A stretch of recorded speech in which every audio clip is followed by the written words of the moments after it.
my point is that there is some really big impact and motivational impact, or like I'm going to do better than them, or I want to be like them, right? There can be something like that as well with Mars in the ninth house.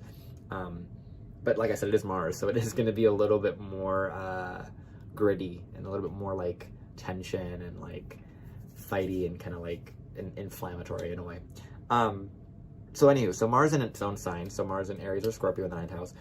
Scorpio is definitely going to have some, this one is going to have a very interesting relationship with religion and mentors. This one is very, very, very, very, very, very prominent for people that have had to break apart from religious and ideological cultural changes. But then they do it really well because Mars in its own sign, right, in Scorpio.